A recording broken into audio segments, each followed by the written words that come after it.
Halo teman-teman, balik lagi di channel YouTube Mtrade bareng aku Rani.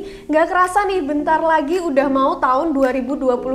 Harapannya sih semoga kita semua secara finansial maupun secara pribadi diri kita sendiri jadi manusia yang lebih baik lagi, lebih bermanfaat lagi. Dan pastinya kita semua berharap di tahun 2022 ini tren pemulihan market terus berlanjut. Amin. Seperti judulnya, jadi di video kali ini kita bakal bahas tentang January Effect. Jadi tonton video ini sampai habis ya. Mau dapat bimbingan intensif belajar saham dan referensi? Bisa tanya jawab secara intensif? Yuk, daftar Mtrade sekarang di mtrade.id/whatsapp atau klik di bawah sini ya.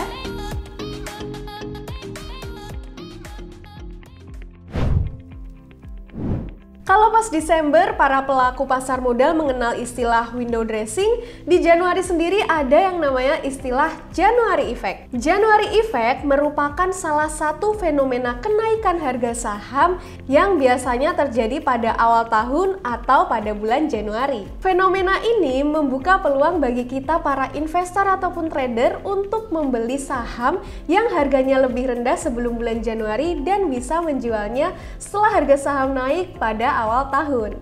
Momentum ini nggak jarang jadi momentum yang dinanti-nantikan para trader ataupun investor sebagai ladang cuan di pasar saham, teman-teman. Fenomena January Effect ini pertama kali diungkapkan oleh bankir Wall Street bernama Sidney B. Wachtel pada tahun 1942. Wachtel ini mencatat bahwa saham-saham berkapitalisasi kecil bergerak mengungguli kinerja pasar secara umum pada bulan Januari sejak tahun 1925. Lalu apa sih yang menjadi penyebab dari January Effect ini? Pertama adalah adanya pemanfaatan bonus akhir tahun. Nah, kalau akhir tahun kayak gini kan kita identik sama yang namanya bonus ya. Nah, biasanya para trader ataupun investor menggunakannya untuk modal tambahan supaya mereka bisa memborong saham, teman-teman. Kedua, adanya window dressing. Nah, January Effect ini disebut-sebut sebagai fase lanjutan dari window dressing, di mana manajer investasi akan melakukan penjualan saham-saham yang underperform untuk memperbaiki portofolio investasi mereka di laporan tahunan. Dan nantinya mereka akan kembali membeli saham-saham tersebut, teman-teman. Ketiga, faktor psikologi. Di awal tahun biasanya adalah waktu awal untuk memulai resolusi-resolusi di tahun yang baru. Nah, biasanya mereka ini lebih semangat lagi teman-teman untuk investasi dan juga secara finansial pribadinya pengen lebih baik lagi teman-teman di tahun yang baru. Tapi apakah fenomena ini selalu terjadi? Oke, kalau kita lihat secara historis nih, 10 tahun terakhir, IHSG ini nggak selalu hijau ya pada bulan Januari. Tercatat 7 Januari dari 10 tahun terakhir yang mencatatkan kenaikan. 3 di antaranya ini merah alias malah turun, teman-teman. Contohnya IHSG justru anjlok pada bulan Januari 2020 lantaran kekhawatiran pasar terhadap dampak pandemi COVID-19. Hampir semua saham lokal mencatat kinerja minus dalam periode tersebut. Jadi sebenarnya January Effect ini bisa terjadi, bisa juga tidak terjadi, teman-teman. Nah, seperti judul videonya, Mtrade coba bagikan sektor saham yang menarik untuk diperhatikan di tahun 2022. Tapi sebelumnya disclaimer dulu ya, investasi saham dan kripto mengandung risiko yang wajib disadari, diantisipasi, dan menjadi tanggung jawab diri sendiri. Pertama, ada sektor perbankan yang sampai saat ini masih menarik perhatian karena pertumbuhan kredit yang semakin pulih. Kedua, sektor metal mining. Saham-saham sektor metal mining ini bergerak cukup positif, teman-teman. Hal ini nggak lepas dari sentimen baterai EV dan mobil listrik. Selanjutnya ada sektor retail nih, teman-teman. Pelonggaran PPKM membuat masyarakat bisa berbelanja secara offline.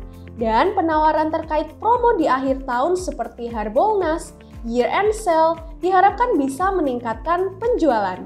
Kemudian, sektor healthcare berpotensi mengalami peningkatan karena pemerintah terus menginstruksikan dilaksanakannya vaksinasi booster dan tracing COVID-19 yang berkelanjutan. Kalau ini kebanyakan untuk trading aja ya, karena tingkat likuiditasnya cukup mengerikan. Lanjut, ada sektor teknologi. Kini masyarakat bisa dibilang nggak bisa lepas ya dari yang namanya teknologi. Dan kalau dilihat tahun ini, indeks teknologi mampu menguat secara year to date, mengalahkan pertumbuhan IHSG. Wow! Dan yang gak kalah menarik, sektor terakhir yang bisa kamu pantau adalah consumer good. Walaupun sempat terdampak di awal pandemi 2020 lalu, tapi saat ini dengan adanya reopening ekonomi, sektor consumer good cukup menarik karena berpotensi meningkatkan penjualan.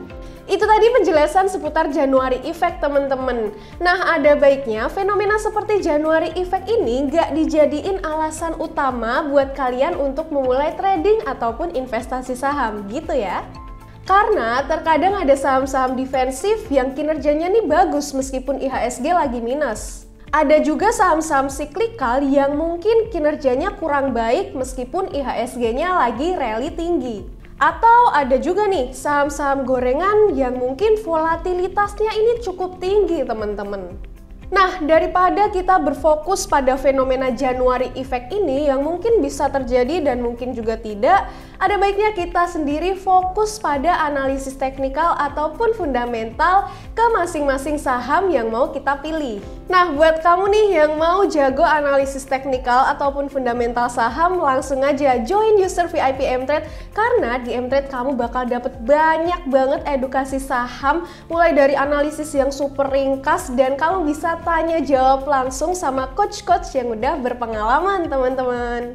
Jangan lupa juga untuk subscribe channel YouTube Mtrade dan turn on your notification ya supaya kamu update terus tentang video-video terbaru dari Mtrade. Kalau kamu ada request ataupun pertanyaan lain seputar saham, tulis di kolom komentar ya. See you on the next video. Bye-bye.